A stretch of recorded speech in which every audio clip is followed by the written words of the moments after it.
शरदीय नवरात्रि पूर्ण होने पर जो विजयदशमी आए, उस दशमी के दिन जो एक शमी का पत्र भूलवश भी महादेव को समर्पित कर दे, उसकी जिंदगी में कभी संपदा की कमी ना आए। एक शमी का पत्र, एक शमी का पत्ता 14 करोड़ सोने की मुद्रा से प्रबल है। एक शमी का पत्र।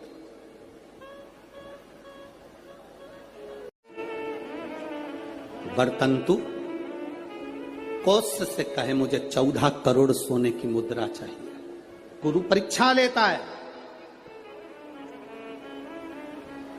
गुरु परीक्षा की घड़ी में ऐसा सामने आता है कि परीक्षा लेने लिए तत्पर।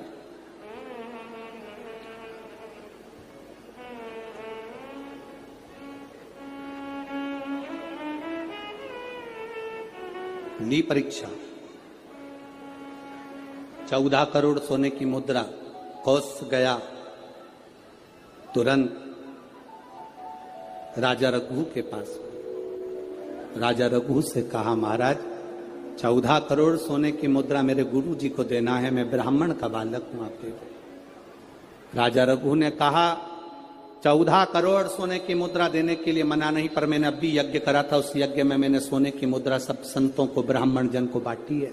मेरे पास में इतनी मुद्रा नहीं, थोड़ी बहुत निकल जाएगी, 1 करोड़ दे दूंगा, 14 करोड़ कहां से लाऊं? राजा रघु ने कहा, पर ब्राह्मण मेरे दरवाजे से खाली ना जाए, रुकिए, मैं इंद्र पर आक्रमण करता हूं। गुरु गुरु है, इंद्र पर आक्रमण करता हूं। राजा रघु ने इंद्र पर सेना तैयार कर आक्रमण करना प्रारंभ करा।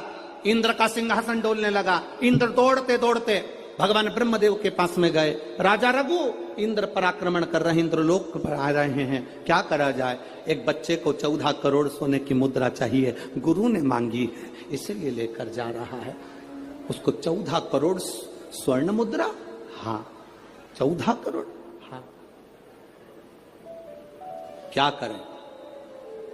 इंद्र से कहा, राजा रघु यहां पर आए स्वर्ण मुद्रा लेने के लिए, आप कुबेर को बुलाओ और कुबेर से कहो कि तू जाकर 14 करोड़ सोने की मुद्रा दे दे।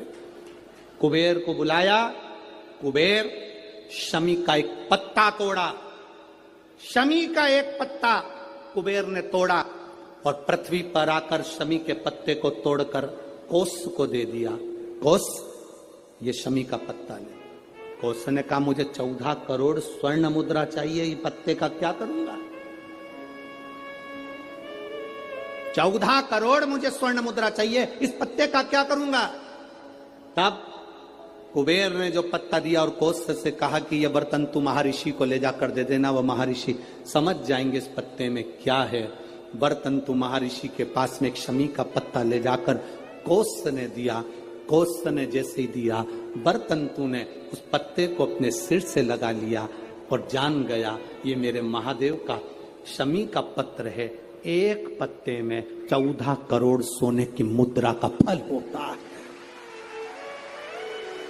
14 करोड़ सोने की मुद्रा का फल एक शमी के पत्ते में होता है।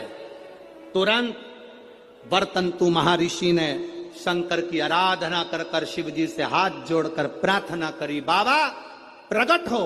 देवादिदेव महादेव प्रकट होकर कहते हैं, बर्तंतु मांगो तुम्हें क्या चाहिए? बर्तंतु कहते हैं, बाबा शरदीय नवरात्रि पूर्ण होने पर जो विजयदशमी आए, उस दशमी के दिन जो एक शमी का पत्र भूलवश भी महादेव को समर्पित कर दे, उसकी जिंदगी में कभी संपदा की कमी ना आए। एक शमी का पत्र, एक शमी का पत्ता 14 करोड़ सोने की मुद्रा से प्रबल है। एक शमी का पत्र। आज भी कई जगह पर विजयदशमी के दिन, कई स्थानों पर विजयदशमी के दिन शमी पत्ते का लेन देन होता है।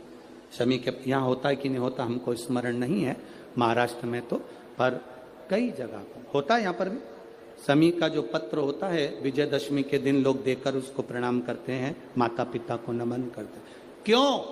आप अपने बच्चे हो, आपसे पूछेंगे, आपकी औलाद आपसे पूछेगी, आपके आने वाली पीढ़ी आपसे पूछेगी, माँ ये कौन सा नाटक बनाकर रखा है तुम लोगों ने? समी का पत्ता दे, समी का पत्ता ले, मिलने जाओ तो समी का पत्ता क्यों लिया दिया जाता है? बच्चे पूछेंगे, आज की पीढ़ी बहुत प्रश्न करती है, उसको उत्तर देना पड़ेगा कि एक पत्ते में 14 करोड़ स्वर्ण मुद्रा का फल होता है। एक शमी के पत्र में आज के बच्चे जो प्रश्न करेंगे उसका उत्तर देने के लिए तुम्हें तैयार रहना पड़ेगा। उस उत्तर को तुम्हें देना पड़ेगा कि ये शमी का पत्र विजयदशमी पर क्यों लेन देन किया जाता है, शमी का पत्र क्यों शिव के मंदिर में जाता है, शमी के पत्र की मूलता क्यों होती है, इसको समझाना। एक शमी पत्र में वो फल है।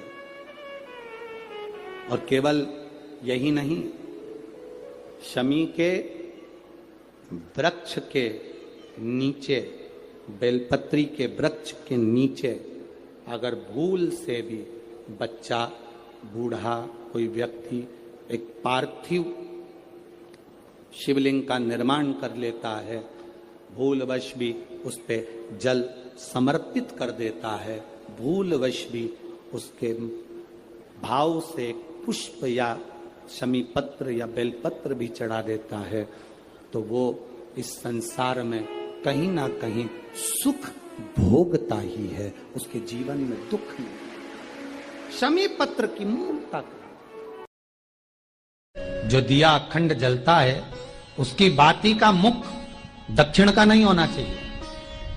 अगर आपने देवी भागवत का स्मरण कराओ, देवी भागवत को अगर सुना हो, तो देवी भागवत में स्पष्ट किया गया कि पूर्व की ओर मुख करा हुआ दिया, अर्थात पूर्व की ओर ज्योत जो जलाई जाती है वो संपदा की वृद्धि करती है। पश्चिम की ओर मुख कर कर जो ज्योत लगाई जाती है महाराज, वो वैभव को देती है। और उत्तर की ओर जो मुख कर कर ज्योत जलाई जाती है, उत्तर की ओर जो ज्योत का मुख रहता है वो आयु की वृद्धि करती है, घर में अकाल मौत को रोकती है।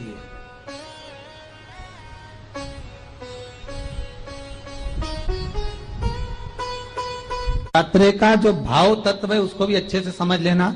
दक्षिण की ओर ज्योत ना लगाएं, अगर आपको लगाना है पूरब की लगाएं, पश्चिम की लगाएं या उत्तर की लगाएं। और जितने दिन महारानी जगदम्बा जगतधात्री दुर्गा भवानी, अब की बार माताजी घोड़े पर आई है, हर बार देवी बदल बदल के आती है, इस बार जो नवरात्रे आए वो घोड़े के आए। तो घोड़े पर जो देवी जी आती है वो समृद्धि को देने वाली आती है, लक्ष्मी की वृद्धि करने वाली आती है। जैसी घोड़े की रफ्तार होती है उस रफ्तार से लक्ष्मी घर में आती है। कमाई के स्रोत रोक दिए, धन रोक दिया, चिंता मत करना।